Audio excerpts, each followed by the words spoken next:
عليكم ومرحبا بكم في عدد جديد من بودكاست بيزنس توك. أنا زور جوال، وموضوع حلقة اليوم راني متأكدة اللي يهم العديد منكم، سواء كنتوا طلاب حاملي مشاريع ولا حتى عندكم دي ستارت اب. واليوم رانا رايحين نحكيو على الانكوباسيون. كما على بالنا بلي المقاولات هي عندها أهمية كبيرة في لا كرواسونس ايكونوميك، في لا ستيمولاسيون دو لينوفاسيون، وحتى في لا كرياسيون دو لومبلوا. وباش نتعمقوا أكثر في هذا الموضوع راها معايا السيدة وسيلة قناطر. مرحبا بك مدام معنا. مرحبا بك عندنا كذلك. شكرا للدعوة.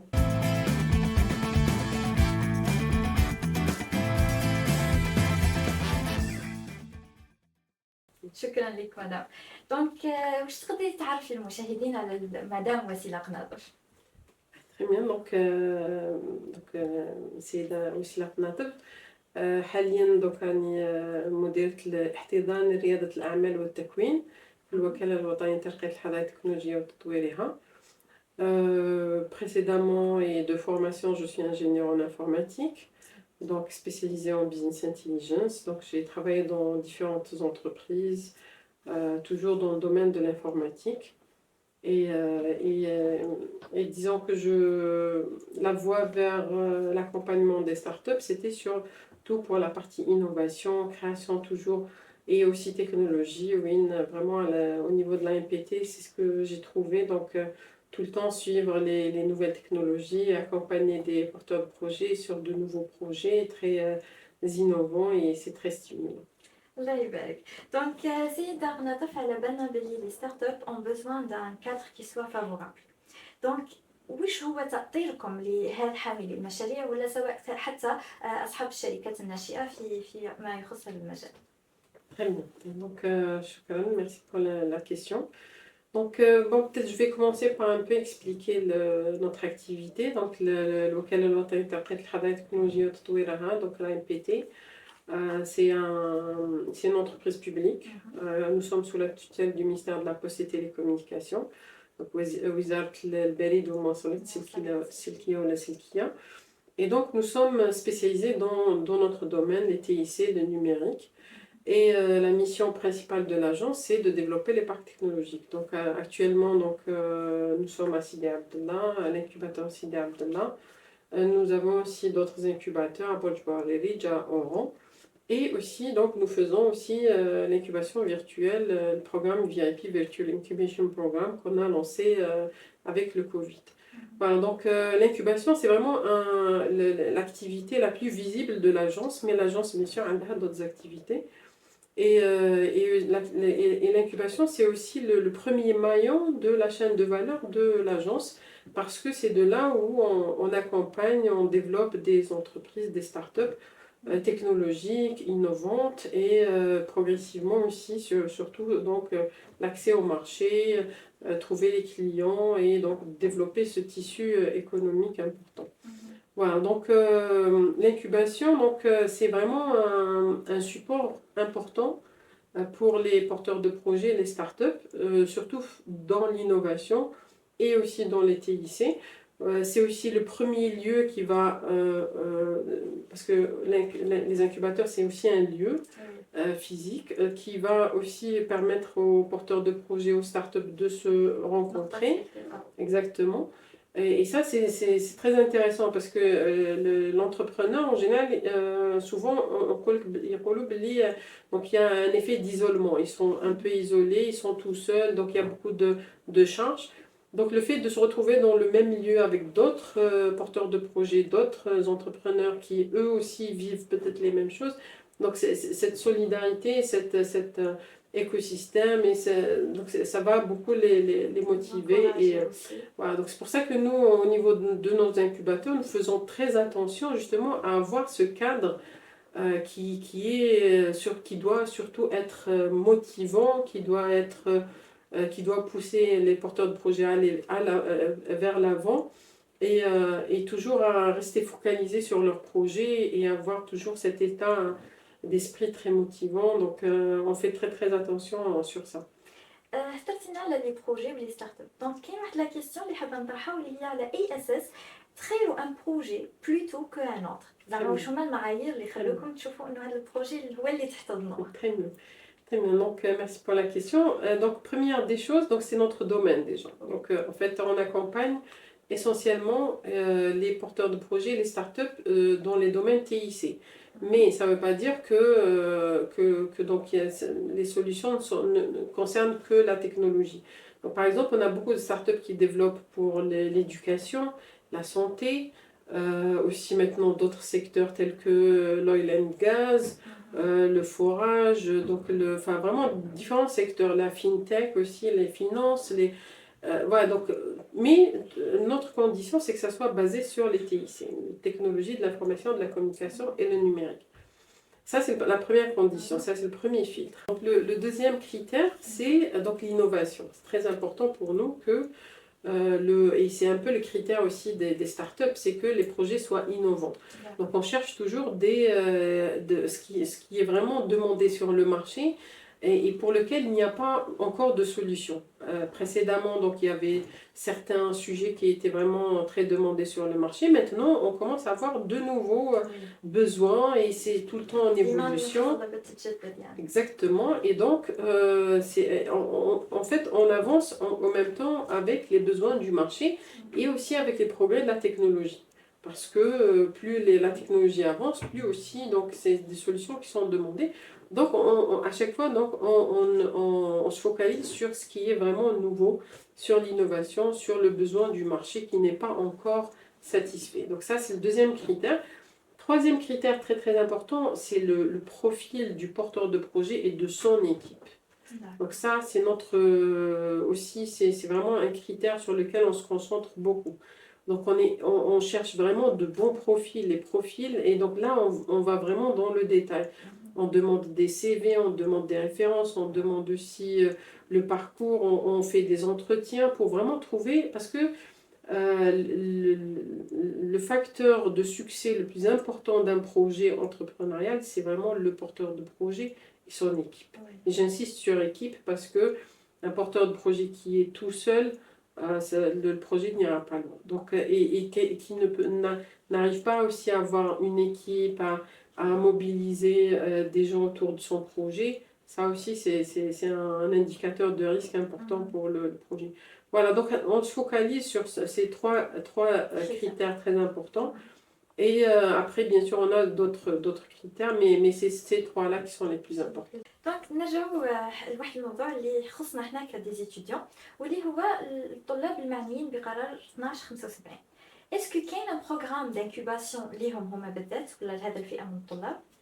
Très bien. En fait, nous au niveau de l'agence de l'AMPT, qui a commencé cette activité d'incubation dans les années 2009-2010. Donc, et puis à partir de 2020, donc on a vu la création du ministère des startups et puis progressivement les autres politiques qui se sont lancées. Et donc disons, on a tout vécu. On a vécu l'avant et on a vécu l'après. Et il y a les nouvelles lois qui sont là pour promouvoir les startups.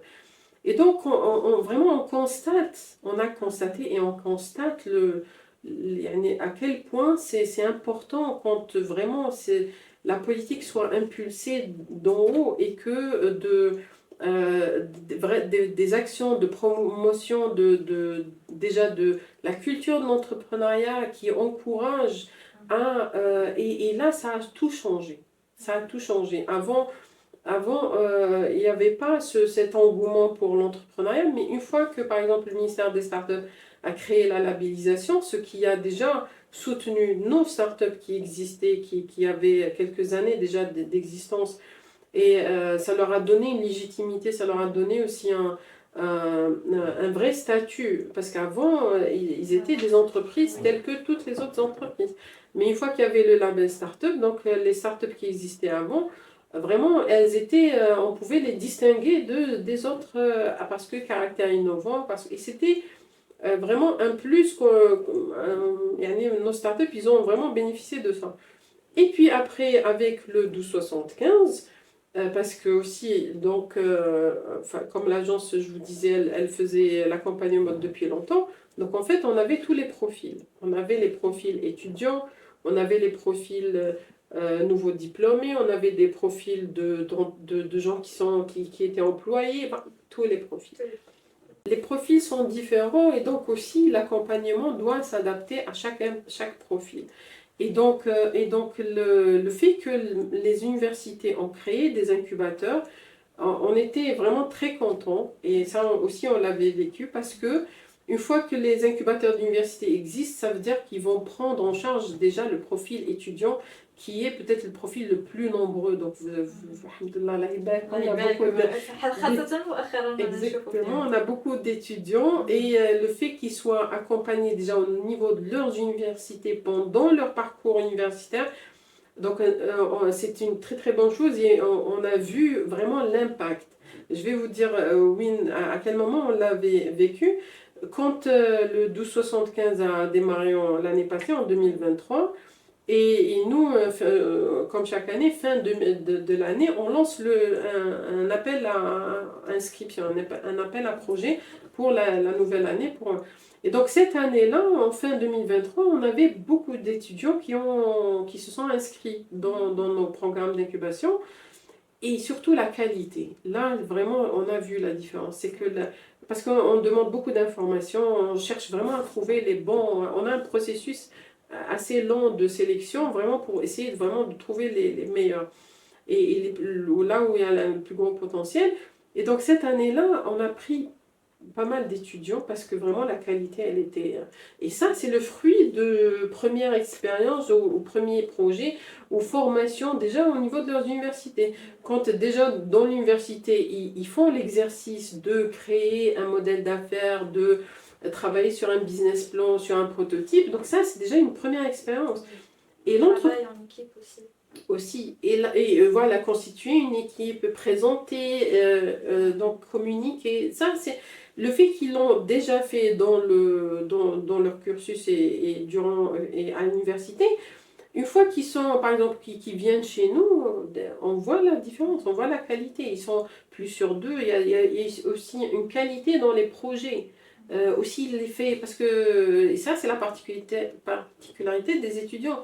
Les étudiants ils sont jeunes, donc ils ont une force, ils ont une motivation qu'on ne retrouve plus chez les gens qui sont en emploi après 5, enfin on avance dans l'âge, moins on a la motivation, moins on a la force. Les étudiants, les jeunes, par exemple ceux qui moins de 20 ans ou à peu près le début de la vingtaine, et surtout quand ils sont dans le milieu universitaire. Le milieu universitaire, c'est aussi un élément, une partie prenante de l'écosystème qui est très très important.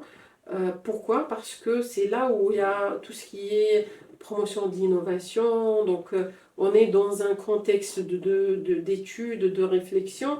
Et donc là, on s'autorise à innover, à réfléchir à de nouveaux projets, à refaire le monde, comme on dit, ce qui n'est plus le cas une fois qu'on est en poste de 8h30 à 16h30. Et donc c'est vraiment, et on rentre dans la routine. Voilà, donc en tout cas, donc pour répondre à votre question, c'est une très bonne chose. Et on a vu les résultats. Et j'encourage tous les étudiants, j'encourage vraiment tous les étudiants de toutes les universités. Vous avez une opportunité qui n'existait pas auparavant. Auparavant, l'université formation, on a notre diplôme et en général, recherche d'emploi. Donc là, c'est une nouvelle dynamique qui a été installée de vous pousser à innover, à créer un business, à devenir vous entrepreneur, aussi à créer des entreprises et ça change tout. Et donc, vraiment, j'encourage tous les étudiants, faites l'expérience durant votre cursus universitaire. Parce que après, ça sera très différent. Faites l'expérience déjà dans l'université. Créez votre business. Et surtout, faites les démarches. Création de modèles d'affaires. Peu importe votre formation, que vous soyez dans la technologie ou dans tous les domaines. Les méthodes de création, de réflexion, c'est des outils qui sont mondiaux. Le BMC, le Lean Startup, le Mind Mapping, c'est des outils qui vont vous servir toute votre vie. que vous soyez entrepreneur ou pas. Et surtout, cette expérience dans l'université, réellement, l'enjeu, vous n'avez pas beaucoup d'obligations. Vous n'êtes pas employé, vous allez réfléchir, je laisse mon emploi, voilà. Donc, c'est vraiment le bon moment pour faire bénéficier des formations. Vous avez aussi l'opportunité d'assister à des formations en développement de soft skills, vraiment dans différentes... profiter. Vraiment, j'encourage tous les étudiants à profiter de ces formations. ثانيك نشوفوا كاين دي زيتيديون اللي بعد ما يجيبوا حتى يقولوا زعما يجيبوا لو ميموار ستارت اب تاعهم يديروا يجيبوا حتى لابيل ابري يابوندونيو هذاك لو بروجي دونك كومون فوز انسيتي هاد لي بورتور دو بروجي ولا هاد لي زيتيديون انهم يكملوا لانكوباسيون تاع لو بروجي تاعهم. En fait, là peut-être que, bien sûr, chacun est libre. Dans l'esprit de l'entrepreneuriat, chacun est libre de choisir sa voie, parce que c'est une voie. Est-ce qu'on va attendre de tout le monde de continuer dans l'entrepreneuriat? Peut-être pas dès le début, parce que par exemple, on voit des porteurs de projets qui ont fait leur première expérience entrepreneuriale dans l'université. Ils sont sortis avec leur diplôme, ils ont travaillé en entreprise, puis ils sont revenus à l'entrepreneuriat. D'accord, c'est un schéma, je veux dire, il n'y a pas un schéma unique. Donc, d'accord, donc on peut, et inversement, on a des gens qui ont continué sur leur projet, mais plus tard, ils sont revenus en entreprise. Il n'y a pas un schéma unique. Donc, en fait, chacun est libre de choisir sa voie. Maintenant, par contre, ce que je disais tout à l'heure, le fait de faire l'expérience une fois, vraiment, ça transforme. Les porteurs de projets, une fois qu'ils commencent à travailler, aussi à présenter, à aller démarcher sa clientèle, aussi à convaincre, l'être humain lui-même, il te bedel. Donc, ce n'est plus un... vraiment, donc il construit surtout des compétences. Ou les compétences, il voudra revenir à l'entrepreneuriat. Donc, je ne m'inquiète pas vraiment pour les étudiants. Je sais que, et c'est pour ça que je les encourage à faire la première expérience dans l'université de création d'entreprises et de start-up et d'essayer c'est une expérience qui transforme beaucoup, je disais. Mais après, ça peut être aussi par la suite un premier emploi, un deuxième emploi, et puis peut-être un projet entrepreneurial. La vision de l'étudiant. Tout à fait. Chacun, peut-être il va choisir. Et par contre, je les encourage vraiment à bien exploiter cette voie de l'entrepreneuriat, parce que c'est vraiment enrichissant. C'est vraiment enrichissant, et surtout, ne pas s'arrêter au premier projet. ثانيك بالنسبه للفينانسمون دونك كاين اللي يقول لك لي شيك تاعي باسكو لو فينانسمون اللي هي على بالنا بلي هو لو بروبليم اللي يواجه اغلب حاملي المشاريع اسكو تشوفي بلي لو فينانسمون هي الحاجه الاولى اللي تبلوكي هاد لي بورتور دو بروجي Non, clairement non.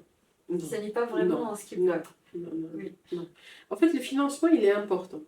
Mais il est important au bon moment. D'accord, au bon moment. Par exemple, donner du financement ou si un porteur de projet a du financement alors qu'il ne sait pas gérer des finances. Est-ce que c'est une bonne chose? Si le porteur de projet a du financement alors qu'il s'est trompé de segment de client, est-ce que c'est une bonne chose? Vous voyez, donc il y a des prérequis. Il y a ce que je disais tout à l'heure, la construction, la validation du modèle d'affaires, du modèle de revenus, des partenaires, du segment de clients. On a vu des porteurs de projets ou des startups se tromper dans le segment de clients. Je vous donne un exemple que je donne très très souvent à nos porteurs de projets, où par exemple les startups EduTech, pour tout ce qui est éducation, on a eu parfois des porteurs ou des startups qui se sont trompés au lieu de cibler, donc ils ont eu leur idée, mais au lieu de cibler par exemple les élèves du CM, ils ont ciblé les élèves du lycée. Et c'est deux catégories très différentes.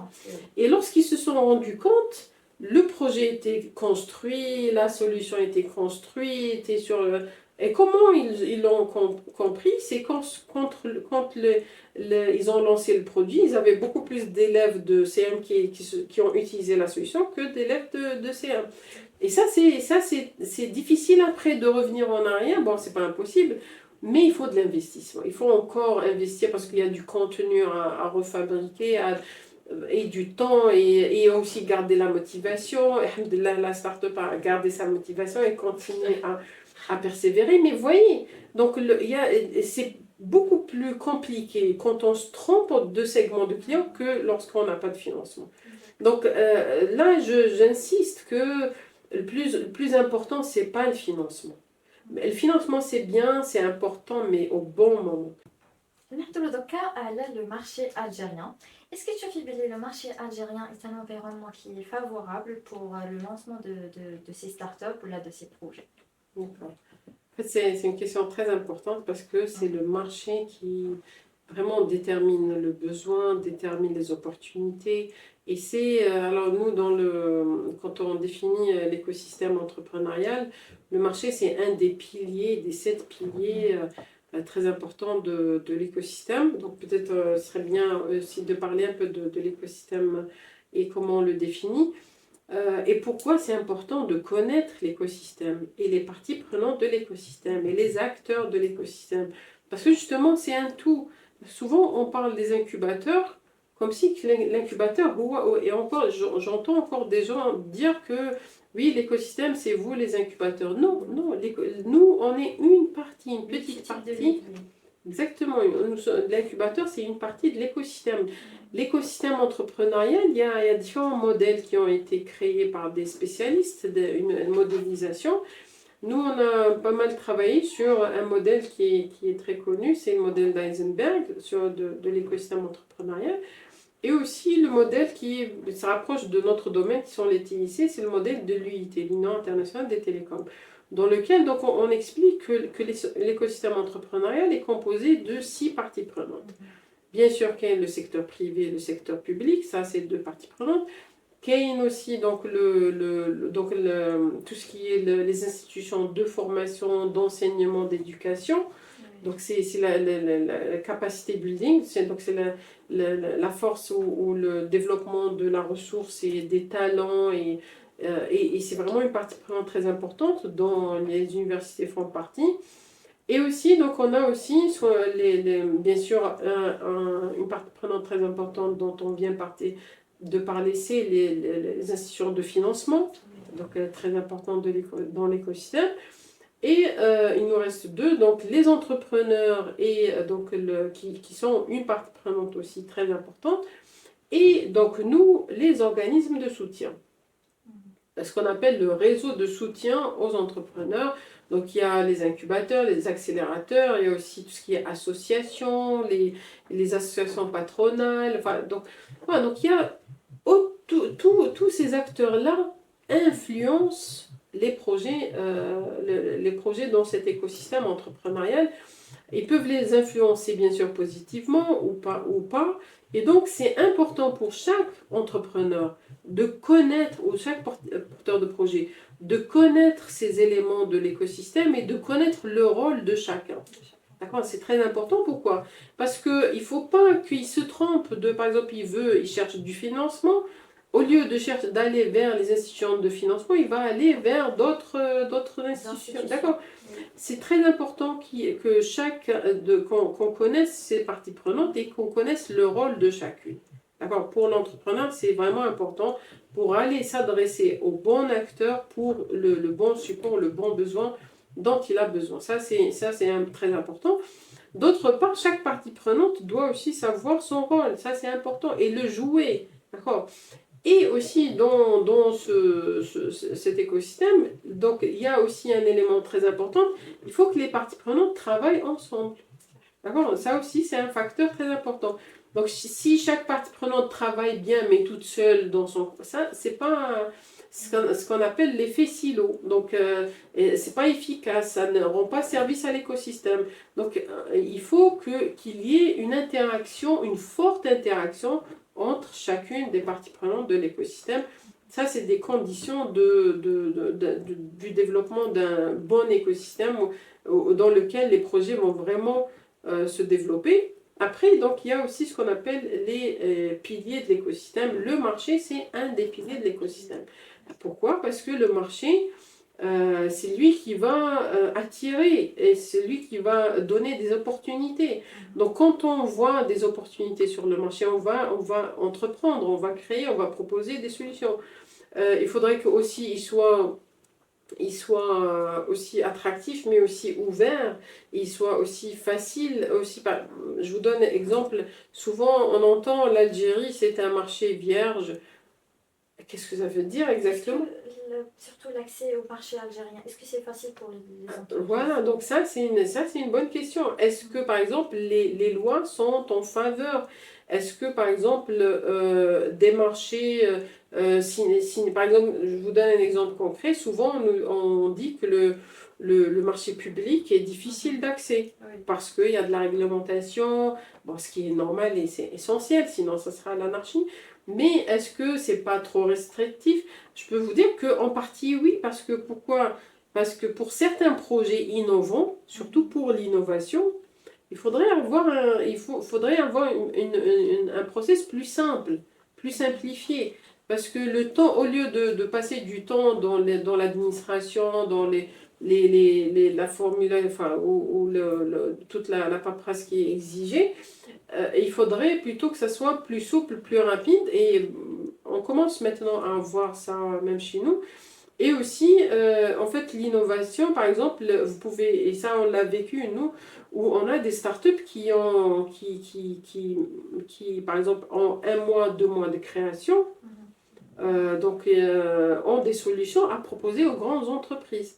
Alors que dans les procédures des grandes entreprises, ils ne prendront jamais le risque de signer avec une start-up qui a 1 mois, 2 mois. Heureusement, maintenant, il y a les lois sur l'open innovation qui commencent à simplifier un peu les process. Mais avant, c'était vraiment très très compliqué parce qu'il y avait des exigences de 3 bilans positifs.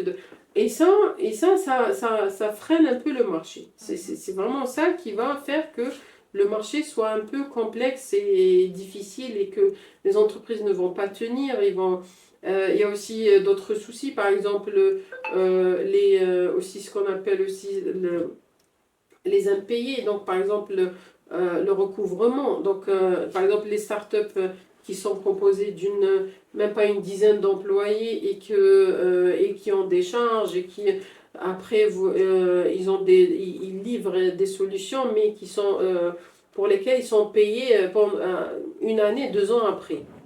Pendant tout ce temps, de quoi ils vont vivre.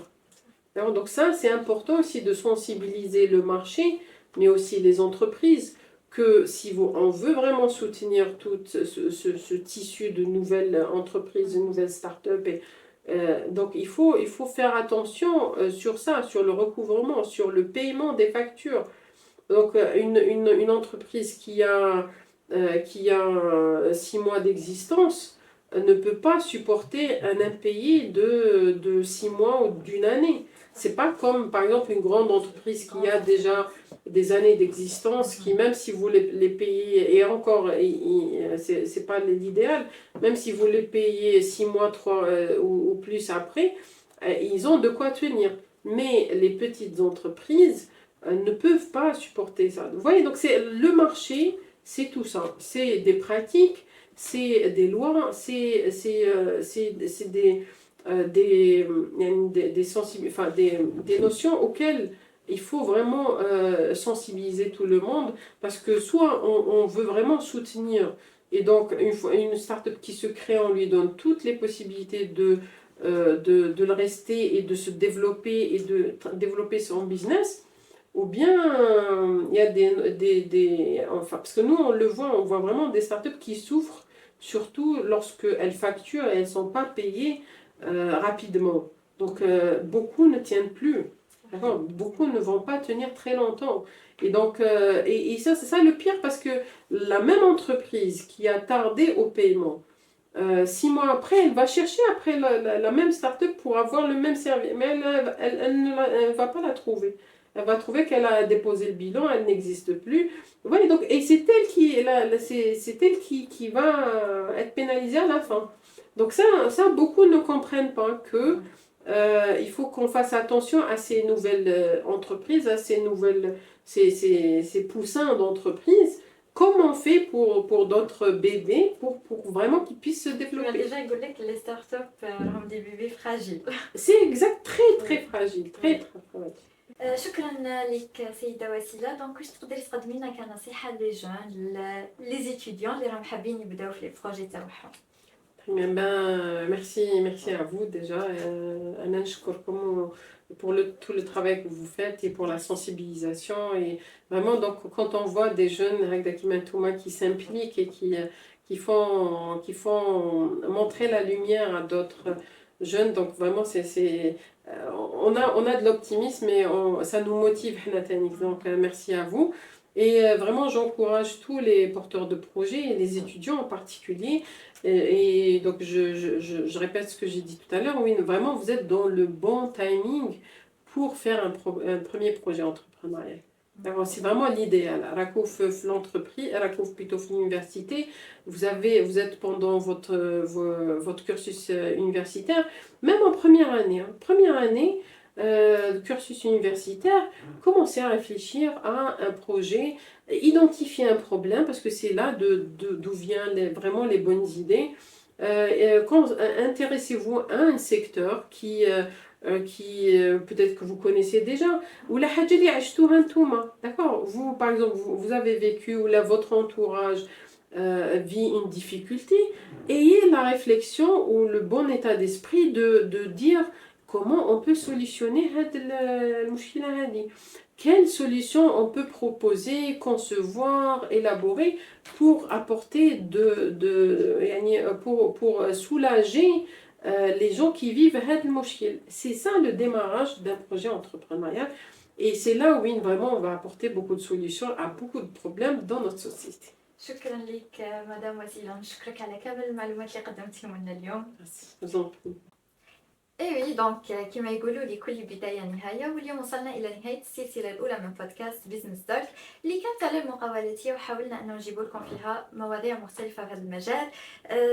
بودكاست بيزنس توك كان واحد المشروع اللي حبيت نخدم عليه، وحبيت اني نقدمه لكم ونخليه للمدرسه اللي تعلمت منها. ومن هذا المنظر نشكر المدرسه العليا للتسيير والاقتصاد الرقمي اللي مشات معايا في هذا المشروع. نشكر تاني حاضنه لاين بي تي اللي فتحت لنا الابواب تاعها، ونشكر كل اللي ساهموا في هذا المشروع. وحبيت تاني نشكر صديقي سيد احمد تيتي اللي واصل معايا لهذه النقطه، وثاني عائلتي اللي كانت واقفه معايا سورتو مامير اللي فريمون شجعتني بزاف في هذا المشروع. وفوالا يقول لكم انا نحب نشكر الناس، يقول لك من لا يشكر الناس لا يشكر الله، كما قال الرسول صلى الله عليه وسلم. ما بقى لي غير نقول لكم كنت معكم زهور قوال في بودكاست بيزنس توك، وتهلاو في رواحكم.